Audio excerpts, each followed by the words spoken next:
Well, thank you everyone for coming, and I'm very pleased to engage in conversation with our amazing panelists. Yesterday we had already a pre-meeting and we had quite an interesting discussion, so hopefully we're able to flesh out some of the issues we already spoken about. Since the panel is about collaboration, I think collaboration, on one hand, it's about working together, but it is also a process of negotiation. I would like to make each panelist here deal with collaboration and communities in their own different ways. Maybe I first would like to pose a question to Yu-Cheng, specifically about, since your work, I was reading about your artist statement that you're interested in atypical collaboration. I was wondering what has drawn you your interest in collaboration, and specifically in kind of working with laborers. Can you talk a little bit about your approach to that? And I know that you have a work in the encounter section. Maybe you can elaborate a little bit about your interest in collaboration and labor.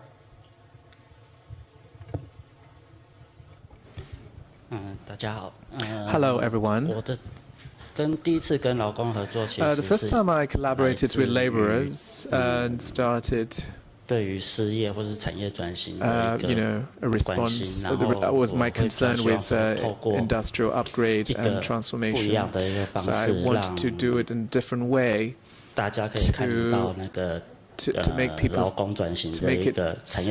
see how shifts in industrial configuration affect laborers. So I put an ad on the newspaper, and I wanted to hire a laborer, a temporary hand, and so just wanted to interview him or her about how they actually work in their own career. So after a month, I basically write a book about his career. So I exhibited the book in the exhibiting space, and the laborer started to sort of a kind of a security guard guarding his own work. So in this work, we could see that laborers' needs, also Taiwanese industrial upgrade, and what kind of impact it has on the ordinary laborer.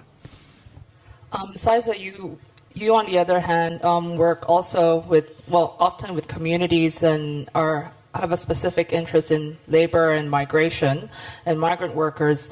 As a photographer, I'm really curious how you identify these communities you want to get in touch with, and then what kind of conditions do you set up when you kind of engage with them, when you work with them to kind of also create some sort of dynamic between, because collaboration is a sharing process, it's a mutual sharing. How do you kind of configure that relationship between you or individuals in these communities? Hi. So first of all, I do a lot of projects about migration because, well, again, sexy background. I'm a former migrant worker myself. And before I even start a project, I already I do a lot of research. I think that's one thing that is not being mentioned when doing a project. So probably 90% of my time is spent on research. I identify communities that I can collaborate with. And when I say collaboration, it's about getting the access. These communities allowed me to go in and photograph people, but I'm also very specific on the limits. For example, is they cannot control my narrative. So I have those limits, and I still need to know their agenda because both sides have our own agendas, and I need to be very honest. So my work is guided by guts, trust, and honesty between both sides. So without getting the trust, I don't think that I'll be able to do the project. So these communities that I work with in different cities, because the core of my work right now is labor trafficking or the invisible people. It's kind of sad to call them invisible people, but that's the reality. So it's very direct, and the only way for me to get the access is is by asking communities that work with them. And usually they allow me maybe because I'm cute or maybe because of my background. So that's it. maybe this is an interesting moment to also kind of make a connection between Yu-Cheng and Xyza, your work. And you were saying when you work with the communities, you tell them what your agenda is. So how would each of you communicate that? For example, for you, when you're working with the man who became the security guard, and also in this case, in the cleaner that's performing in your sculpture, your installation over there.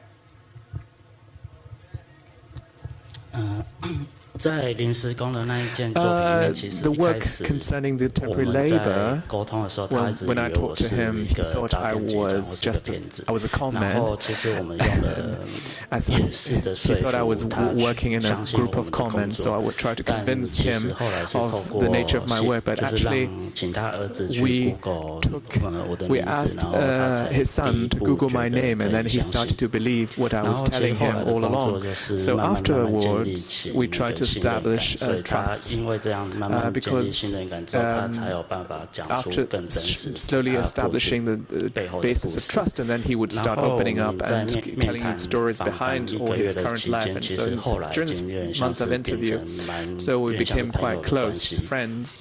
以及接下来 And 几件 afterwards, 这件作品 this 一 piece 直 of work 展在台湾展了 has 好几 been 次，所以 on exhibition for 这 a 个关 while, 系 many 就 times 已 in 经 Taiwan. 变 So 成 this 了 relationship 说 has shifted, 从因为做作品，然 starting 后逐渐变 due 成 to the 了一 work 个 itself, 朋友这样 has 子。 kind of helped to build a friendship between us. And you, Xyza, maybe you can talk about when you say you have an agenda. What would you usually tell the people as an invitation? I think when you meet the person for the first time as an encounter, when you tell the person like, "Hey, I want to photograph you, or I want to work with you," usually how do you frame that?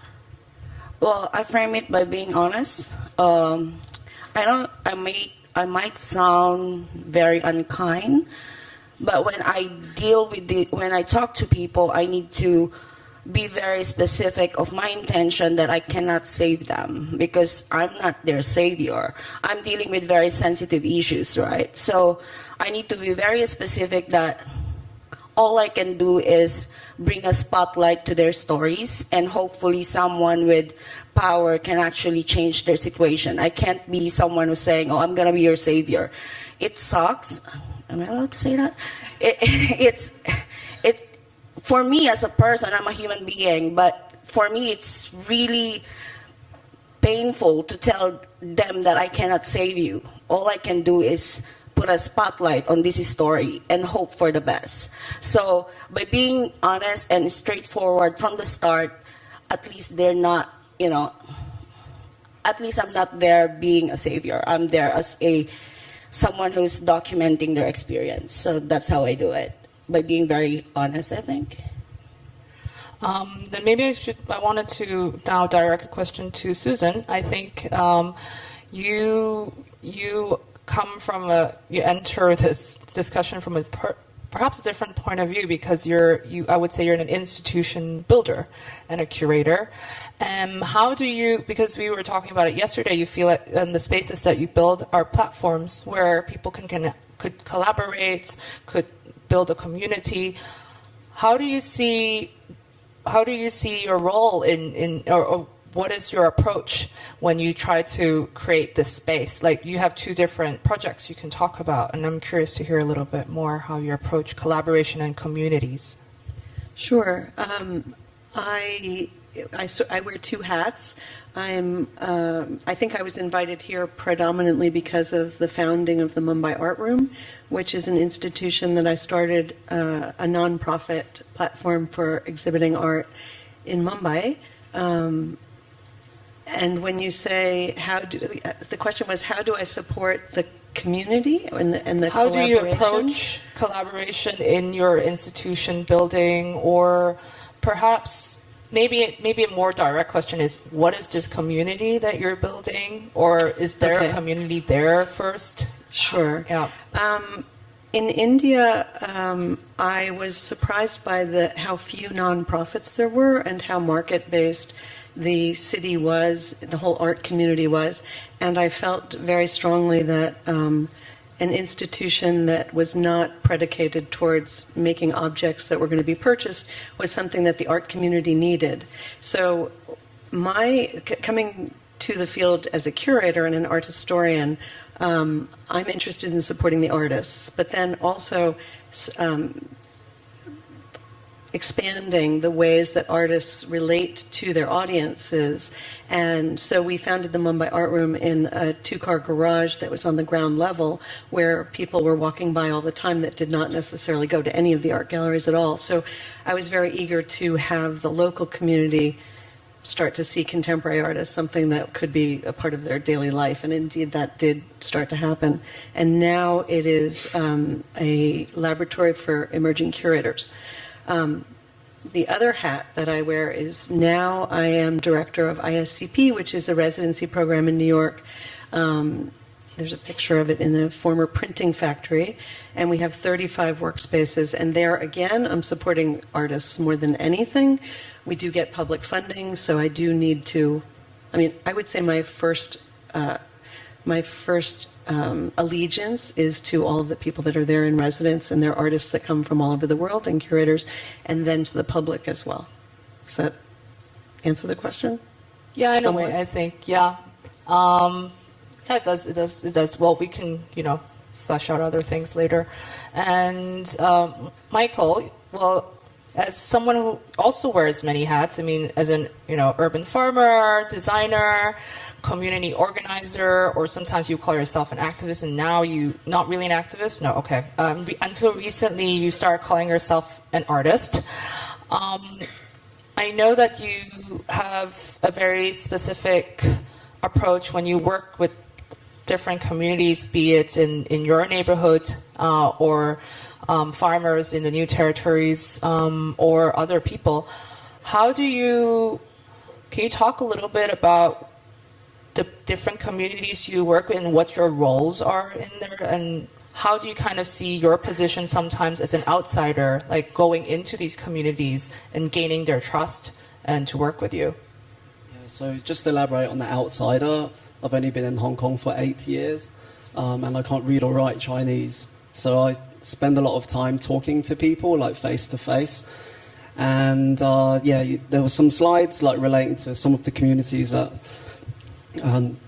Christina was talking about. And the first one is the market stall. And I deliberately highlighted the "is it an art project?" that a Hong Kong artist asked me, like within, I guess, 1 week of starting that market stall.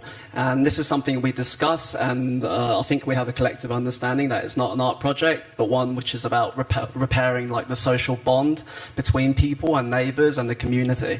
So we spend time just really face to face and supporting like different issues such as rent increases. So I would sometimes call their landlord and tell them like how nice their business is, and like we really like hope they could continue there in like a non-triad way, like a really uplifting, positive kind of attitude. And the second one, I guess, is a village which the government is aiming to evict this year.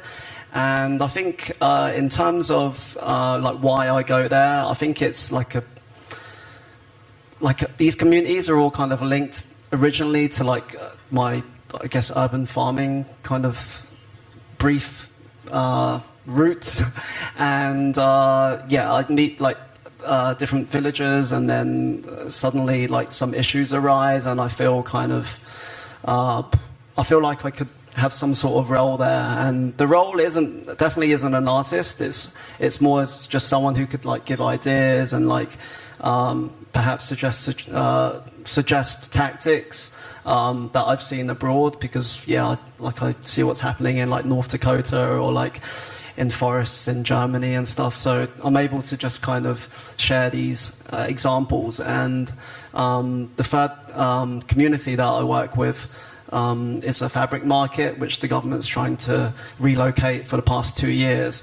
And I would say with that fabric market, the role there is kind of more towards like social work, because the concern group has a lot of social workers in it, and obviously you're working with 53 like middle-aged elderly fabric sellers, so there's a lot of history between each fabric seller, and obviously there's like internal conflicts. So yeah, I found myself kind of mediating in between these like soft conflicts, and then at the same time creatively adding energy to like the resistance through like different events. And this year would be their 40th anniversary in their current location.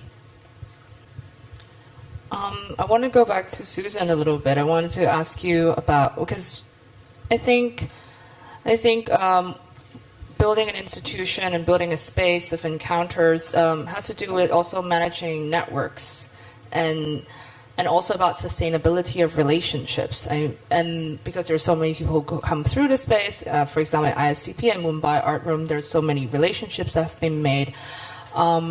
Maybe I'm curious about, what do you think about sustainability itself, like within collaborations?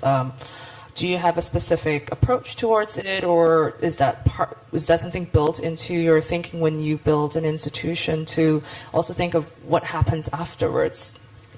Yeah, definitely. When I left India about 4 years ago, I thought, oh, how is this going to continue? The amount of work that it took to keep it going was really pretty amazing, and I thought, well, I'm just going to have to close it. And people said, no, don't do that. Please don't do that. But for me, I just thought, okay, how do I pass this along to other people? So I am still on the board, and we have evolved the institution in a number of ways and attracting philanthropy. I mean, unfortunately, as director of institutions, a lot of my job is fundraising. And so evolving a philanthropic situation in India was quite challenging, but continues, and it is happening. The community of the art community of Mumbai is actually really small and tight. So that the artists were always the starting point there, and still continue to be, I think. In New York, it's a much larger network, and I inherited this institution or not inherited, but became director of an institution that's almost 25 years old now. So the networks precede me, and I had to sort of learn them quickly. We did start an alumni group, and I mean, trying to learn the names of the people that are coming through ISCP every month for me is, I have to say the names out loud to try and learn everyone's names quickly, because there are like 100 people come through, and my job is obviously to really support their connections to each other, connections to the New York art world, and to support what they're trying to do. Xyza, yesterday when we were talking about sustainability, I think that you were also talking about sometimes when you have a collaboration with a community, when you need to walk out of the relationship, like how do you end a collaboration because you move on to a next project? And that's also something I would like to address to also Michael and also Yu-Cheng. How do you is it built in, this kind of sustainability within your approaches or your work? For example, Michael with the community and Yu-Cheng with the temporary worker. Obviously, you talked a little bit about it, or maybe in other instances. Maybe you can talk about it, Xyza, first. Well, my work is based on real people's lives, so we can't help it. I stay with them for a year or more. I know these people. I don't just go and photograph them and leave. So we can help it that we build a certain relationship because I'm always there. So I become a part of their daily lives. And sometimes the hardest part is stepping back, like saying that I need to step back because I need to create the narrative and I don't want my emotions to cloud the story. So when it's time for me to step back, I just need to say I can't be with you all the time now. it's all about being honest. I don't, because these people, when I start photographing them, they tell me everything. I know their dreams, their hopes, their problems. They cry, they laugh, they share everything to me. And then suddenly I need to step back, and they feel like I don't want them to feel abandoned. So I need to be very honest that I need to step back, and I'm still gonna be there. They can still message me. We're still Facebook friends. I'm not supposed to do that, but well, I'm just human, right? So we're still Facebook friends. They still know what's happening with me. They still know that I'm around, but not the same as before. So I still maintain that relationship with the people I photographed, all of them, and I still ask them once in a while what's happening with their lives, you know.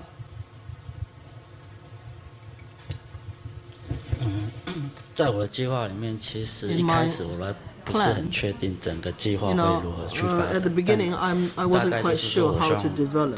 整个计划会有一个方向，但是因为I just 合 know 作 the 对象是 direction 人， because 所以它的变 your 化 cooperating 其 target, 实也会 your 蛮大 your 的。 object. 我的方法其实都 There 是 may be a 看当时 big 的 change 状 in their 况，然后 lives. 再去 So I 调 would 整 judge from the 每个合 circumstances 作 then, and 的 then I 人 would 的他 adjust. 的适合的可行性，以及 What is 到 the 最后 feasibility 的一个美学形 and 式。 除了那个劳 the 工之外，我也合 sustainability 作 of 过 it. 一 Now, 个 apart 英 from 国的 labor, I 60 have 岁的艺术 also 家， worked 然 with a 后其实方 60-year-old 式 English 是跟这位 artist. 劳工是差不多的，但是 No, 就 it's 是回 like 到 working 比较 with a 是比较 labor. 美术的部分。 It's just 然后 more 其实 more arty, 跟 if you 这位 will. 艺术家的合作，其 Now, 实也 the, 大 my 概有 cooperation with this 将近2 artist, 年的时间， you 然 know, had 后 lasted 也是要我 approximately 们需要 2透过一 years. 个 We needed 开始 to 的认识合作，然后了解 you 他 know, 过去的 first 背 get to 景， know each 然后 other, 开 know 始 his 让他慢慢跟他 background, 与他 and then 提出一些 I 未来这个 would 计划发展的可能 suggest, 性。 you know, some of the 然后这个计划 possibilities 后来 of this 就是 project 说 to him. 像有点像我在台北 Now, 帮 it 他 became a 用 bit 合作 like 方式做了一个虚构的一个回顾展， the 然后 retrospective 算 that I 是 had done in 跟上 Taipei. 个劳工的方式不太一样。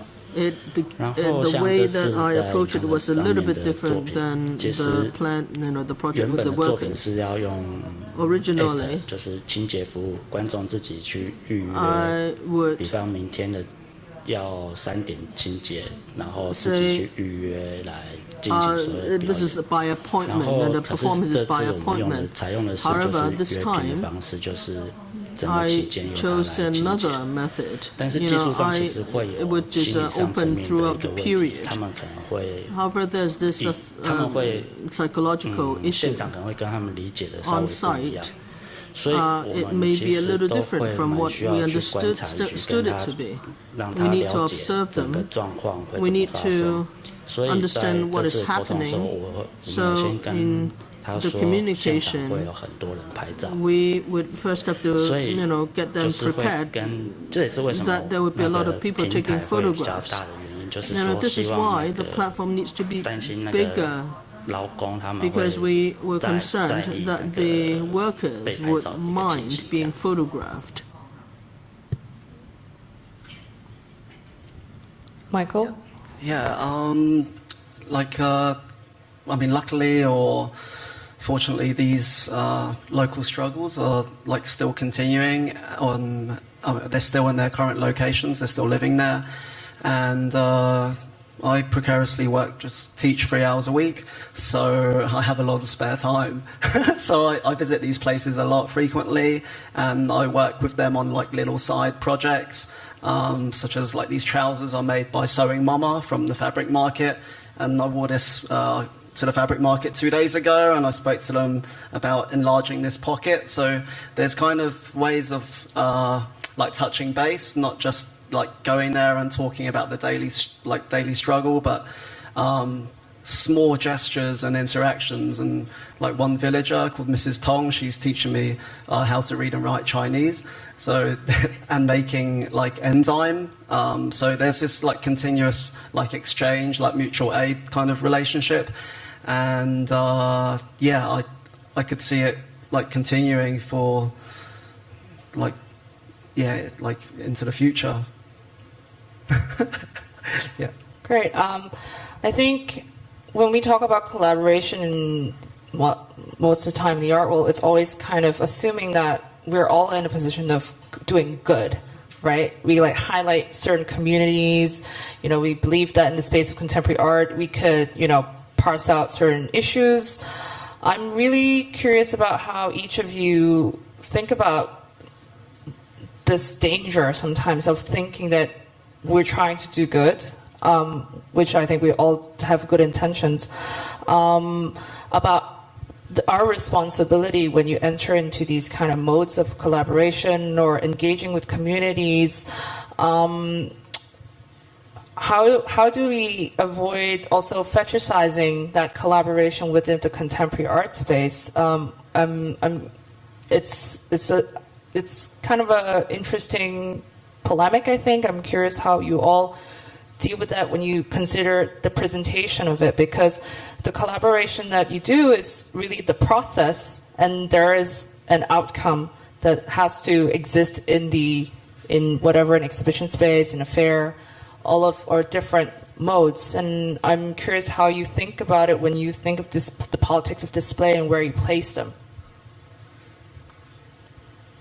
I'm not the artist, so I'll jump in first. I mean, I think that there's this straddling of the ego of the artist, certainly. Yeah. I mean, I doubt if any of you would want to have your work shown without your name attached to it, but that would be a first question. Like, would any of you do that? I don't know. And the question of good and whether we're all doing good, I think that the assumption that I'm doing good by supporting artists, or that artists are, I mean, I do deeply believe that artists are visionaries. And in a panel discussion two before this, somebody said, and I loved it, that artists were the philosophers of the future. I loved that saying too. But that said, like, you know, are we doing good? I don't know. I mean, we're in a field that we certainly believe in. That's why I'm dedicating my whole life and working in nonprofits to support artists. But I'll leave it there. Yeah. Well, I try to think that I'm doing good. Most times I'm naughty, but you know, when I do my work, I'm very big on impact. When I do a story, especially my personal projects, I do really hope most times that these stories can have impact to the people I photograph, because I think that's one of my drive on doing it, on believing that maybe something will happen. Because if I don't have that, I don't want to be cynical. You know, I'm too pragmatic for the art world. That's my realization since yesterday. I'm like, oh my God, I'm just too pragmatic for the art world. I'm more into reality. And one of the realities is I need to collaborate with institutions. And not a lot of institutions have good agendas. They might be, you know, they might use these images in the way that fits their narrative. So I'm very careful that when I do collaborations, I control the narrative, because I always say, these images are my children. So I will take care of them, and the institution needs to understand that they can't control the narrative, because these are people's lives. This is the reality of these people that I photograph. So that's one thing that is always on the table, and I'm really very lucky that all the institutions, all the galleries I work with allowed me to have that, let's just say, creative freedom or control of the narrative. So I do believe we're all good people. We just all made bad decisions sometimes. Yeah. Okay, yeah. Just in response to Susan, I think our market stall is a really good example of our chosen invisibility. So we never mention like our personal names, not because it's like highly political, because it's not necessary. And we've had kind of requests for like media interviews and stuff like that, and 99% of the time we kindly refuse them, simply because we want people to experience the market store like physically, as an experience, as like daily life, as a half a day visit, maybe continuously coming back. So yeah, this is something, and I think this is the reason why I didn't show a slide of the physical space. So yeah, hopefully you guys could come. And then yeah, in terms of the social good thing, there's a couple of slides there at the end, which are probably places, or there are places that either I haven't visited or I've only visited once. And the first one would be Syria, and there's a relationship that I'm forming with a British-Chinese citizen who has gone over to Syria to fight with the YPG against the Turkish state. And he calls it a Turkish fascist state. And obviously, this isn't a conflict that I have a direct relationship with, but I still feel like solidarity with him as a British-Chinese citizen like myself.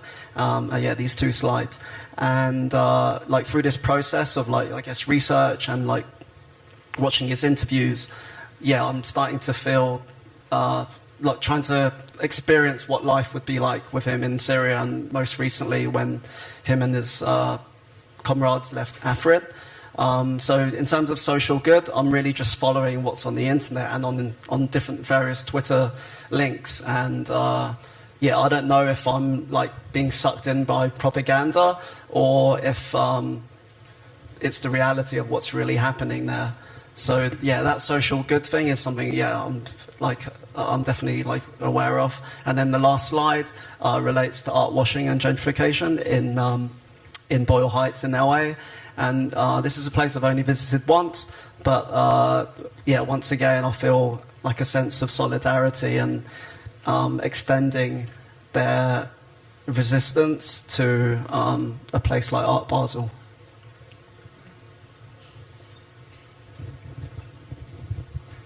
I don't really know whether I'm doing good or not, or whether I'm doing bad. What I'm interested in is how to do it.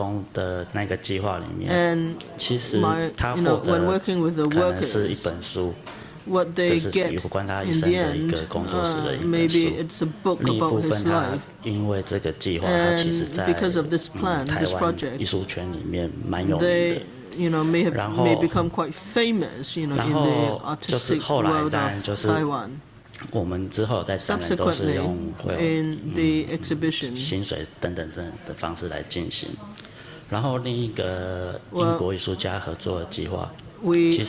there's another project that I work with these UK artists.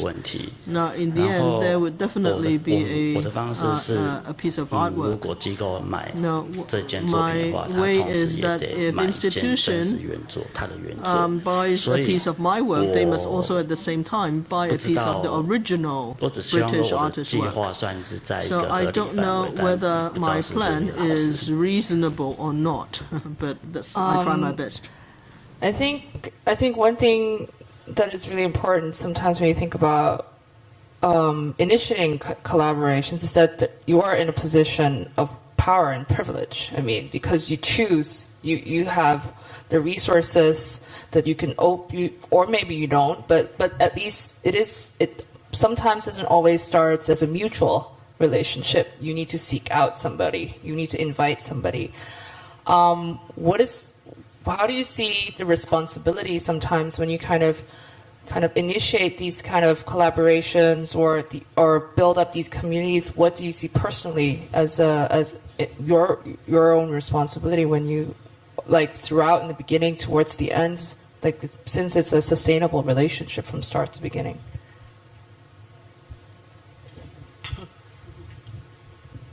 I mean, I'm director of the institution, so yes, I'm in a position of power. I do the absolute best I can to fulfill the responsibilities of it. But am I going to, I have to be the bad guy, when things don't go well? I mean, yes, I'm in a position of power, and I'm not going to subvert that. But I'm not in the same role that you three are in at all. Completely different. No, but I think, you could also say that because you are, and therefore you try to enable certain things because you believe in them. I don't mean that being in a position of power is necessarily a bad thing if you use it, with good intentions and try our best to be ethical about and fair about how to redistribute that power or resource. I mean, I don't think it's necessarily bad per se. That's not what I'm. No, I'm saying I have to be bad guys. I have to be the bad guy that is like the buck stops here when somebody's, I have to do and say and behave in ways that I don't necessarily like as the person in power. But yes, enabling the good part is like what I try to spend most of my time doing. Xyza, maybe. Well, I don't know if there's power or is it. I don't see any. Well, I always say that I'm very privileged because coming from, when we go back to my background, I'm one of the few who was able to break that cycle of migration. And I always acknowledge that privilege of being in this certain position to be able to magnify other people's voice. So what do I do with my position as a storyteller, as a photographer, as an artist, or whatever you can call me? Honestly, I still don't know which hat I'm wearing all the time. All I know is I love telling people stories. So one thing that I try to do is not use the phrase, I give them voices. I believe that words are powerful because once I start saying that, oh, I'll give you a voice so that people can hear you. I think that's coming from a very privileged position. So as much as possible, I try to be very careful with my words. It's about empathy, sympathy, like sympathizing with someone is like, oh, poor you, and I'm gonna go back to my, buy my $5 Starbucks. Empathy is being able to look at them in the eye and say, I'm very privileged and I wanna put a spotlight on your story. I sound like a preacher right now. So that's what I try to do, to be very careful with my usage of words when I deal with these people. And acknowledging my privilege. Privilege is not bad as long as you know what you're doing with it, as long as you know how to use it, So, yeah, that's how I try to do it most times.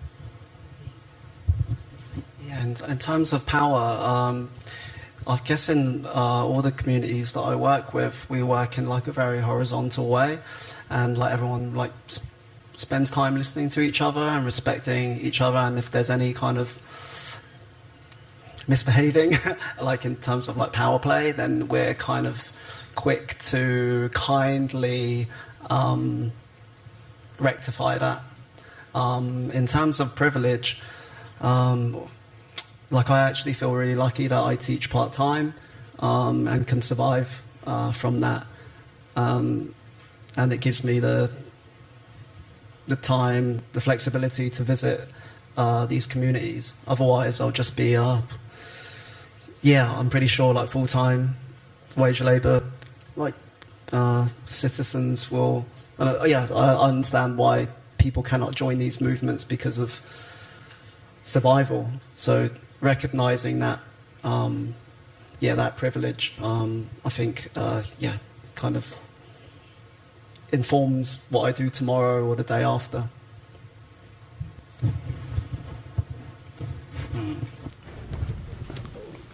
I don't feel like I'm really privileged at all. In my collaborative works, I think power is not so crucial. I have to say that I probably raised a few interesting ways of collaboration and try and let them fall slowly into the trap of collaboration and let them participate in these programs and make them feel that it's interesting to do so. So in my collaborative work, it's not just with laborers. I'm an artist, and some of my projects are probably collaborative efforts together with brands. So my approach to collaboration is that the brand or a corporate organization and the collaborator, I try to get them interested in and they're curious about my approach to collaboration. So I think that's probably a very key element to collaboration. Susan, I think you, as an institution builder and a director of a space, who do you think your communities are? Because I mean, there's the community of artists, community of for example, your patrons. How do you try to mediate? You know, you need to kind of, the dynamics of each community and your relationship to them are different. And how do you approach all these kind of shifts sometimes? Well, I have an art historical and curatorial background, and my metaphor I used to say, which I still kind of think fits, is being a midwife. I do feel that I am, you know, as I've said, enabling, supportive, helping artists. So artists are my first community. The reason I'm in the field is because of the artists. But then, of course, the audience is the public. The audience is artists themselves, patrons. Where I am right now at ISCP, the community that I'm in is, you know, the people that are in residence are the primary people that I care the most about. But then the people in the neighborhood, again, I have to be very careful because of where the money's coming from.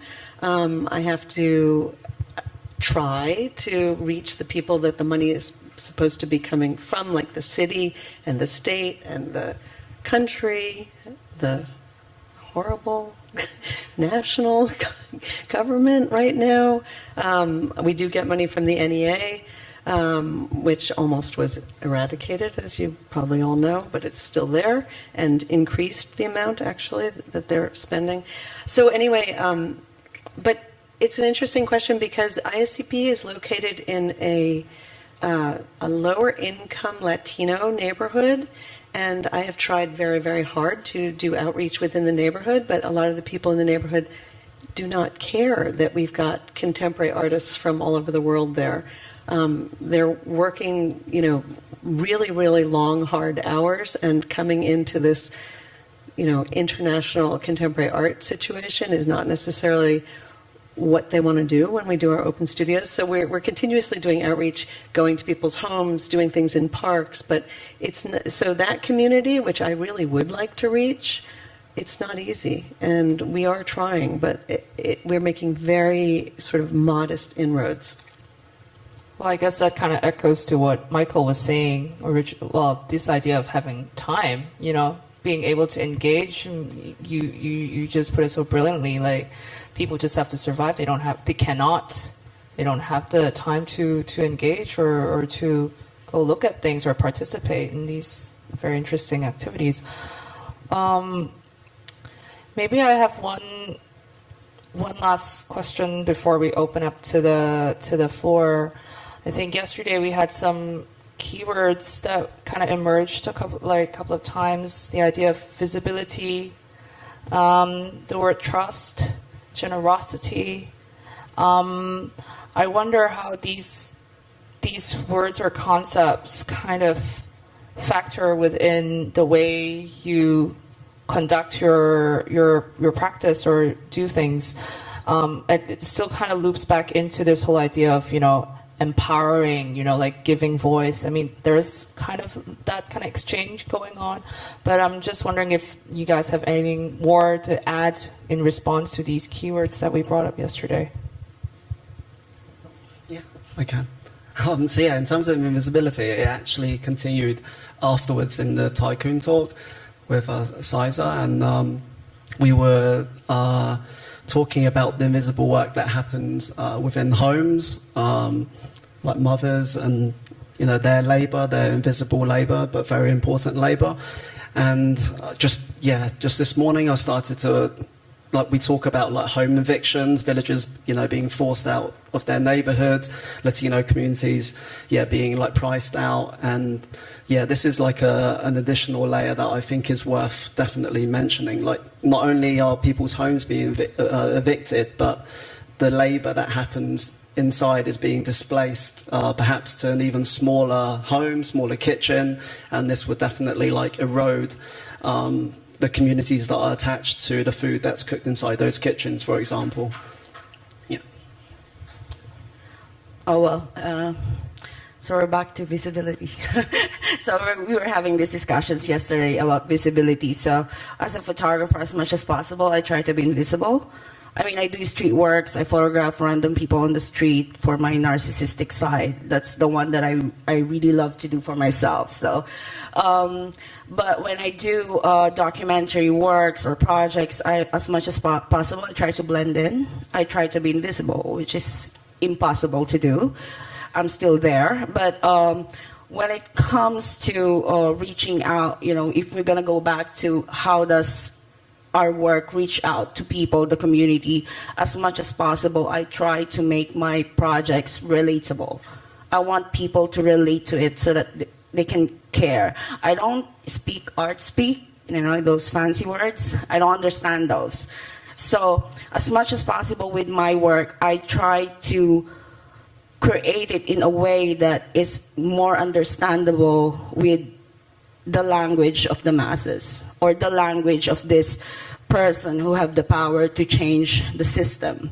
So sometimes I wear the activist hat, and that's the time that I know that I need to be visible. Like being here right now, this is visibility for me, So there are times that I'm invisible, there are times that I'm visible. So I need to play within that two sides. And again, it's not bad, I think. Do you have any response to these or it's also fine if you don't have any? Okay.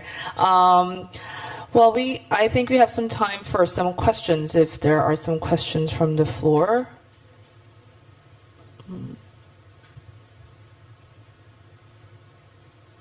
Okay, well, no questions. Hi,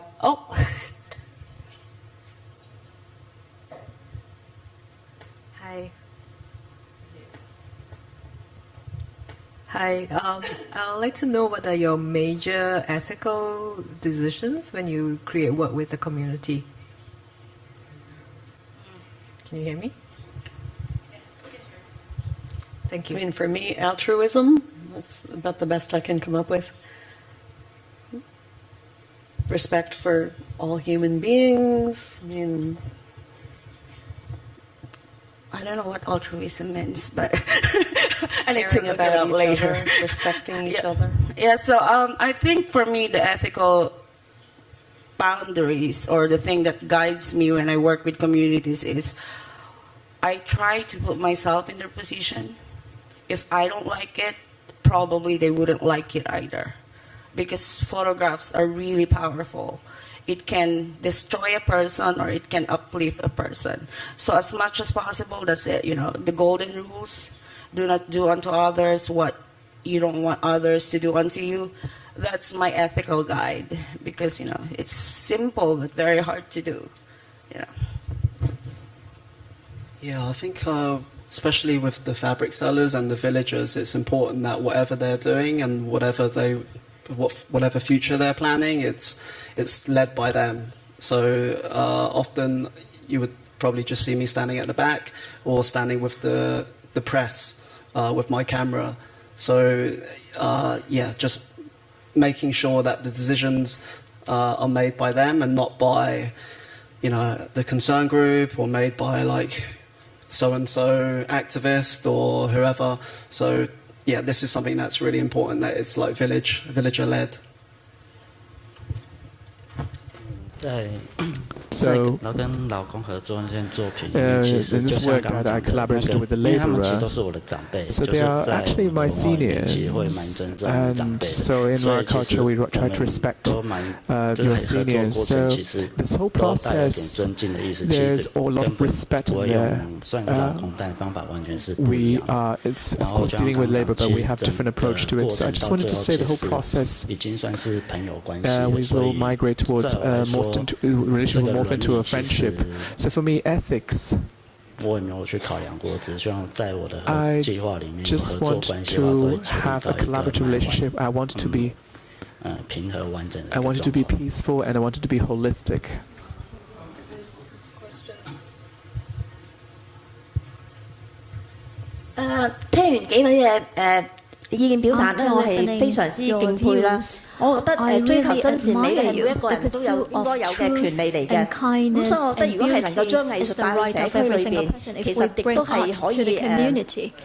令到基層嘅市民咧係有權表達佢哋嘅美感，即係佢哋亦都有權係去做一個藝術創作。咁我有一個係幾有趣嘅問題咧，就係我睇過阿梁志剛先生即係 Michael 梁一本著作啦，即係報紙上其實都見到嘅，喺牛頭角工廠大廈咧有啲蜜蜂咧係可以順住一啲即係嗰個係一個幾，我覺得係一個幾聰明嘅發現啦，或者發明啦，就係有啲蜂蜜咧係即係製作到出嚟啊！你可唔可以喺呢方面分享下？其實我覺得呢個 project 會唔會係即係我諗藝術家唔需要擔心話我干預市民嘅生活，或者係我即係將自己一啲攝影嘅權利係帶入個社區。但倒翻轉頭我睇我覺得個婦女啦，我個市民啦，我覺得如果係可以一啲藝術家。將佢哋一啲係一啲真善美嘅人嘅可貴嘅情操係帶入個市區咧，帶入個社區咧，其實值得尊重嘅。咁我想阿 Mr. Michael 分享下咧牛頭角嗰個 project 俾我哋知道多啲而家最新嘅發展。For those of you who don't have the translation, the lady at the back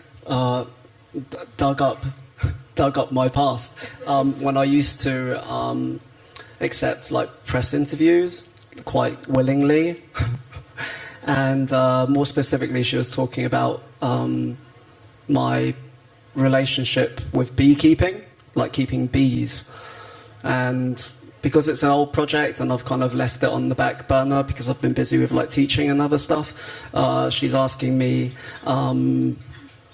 what's the latest developments. And luckily I have been thinking about that recently after watching Blade Runner 2049. I had a quick reflection after that scene, and I wrote a text called The Future of Beekeeping in Hong Kong. And just a long story short, I'm getting back into beekeeping. I have been beekeeping like continuously since 2010, but not harvesting honey. And the reason why is because I'm thinking about like exploitation, appreciating their labour, and not taking their resources. So I'm thinking about how bees can be part of our like ecological commons and serve rooftop gardens as well as other communities as well.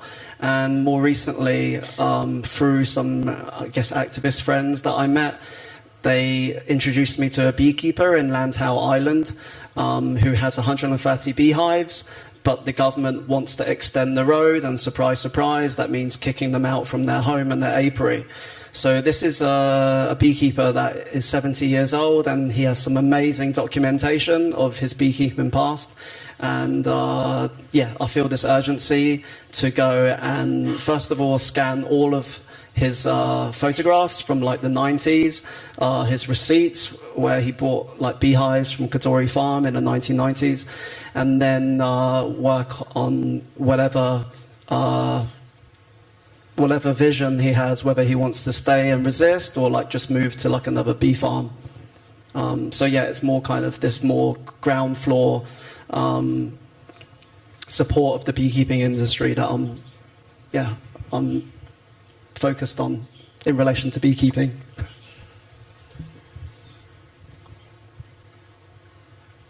Maybe I think I'm curious, maybe this question is more or less more directed to you, Michael, but maybe if anyone wants to weigh in as well. There's the notion of time. I mean, when you foster relationships, you have these collaborations. I mean, you just brought up a very interesting point that, you know, for example, your Hong Kong honey project is now on the back burner. You also did, rooftop farming for a while, and you did, you made salt for a while. You have so many different projects. How do you decide like when to dedicate your time on what project? Because there's only 24 hours a day. I mean, and how do you kind of keep, equal spread of resources and your dedication to these different groups of people you work with? Yeah, I think it's that urgency. So, like the villagers being evicted, I'm not going to continue, like making candles at home when we're building blockades in the new territories. So yeah, that urgency is really important. And I think, I'd like to kind of, see other people's opinions on that in relation to time and urgency. I think, like, for example, which artists do we connect with through our institutions? And then I know Zhang was talking about the unemployment rate in Taiwan as well. Maybe I could... In terms of urgency, I would just say a lot of the programming we do in our exhibition space is quite often dealing with very urgent issues, and my director of programming and exhibitions, Carrie Conti, most of the programming does deal with a lot of social and political issues. That's not our purview, but it does happen over and over again, and we have 6 seconds. I'll just leave it at that. Well, I guess we're 10 seconds over time, which is pretty good, I think. Unfortunately, I need to wrap up the discussion at this point. Thank you so much, everybody, for your wonderful insights, and thank you for listening to us.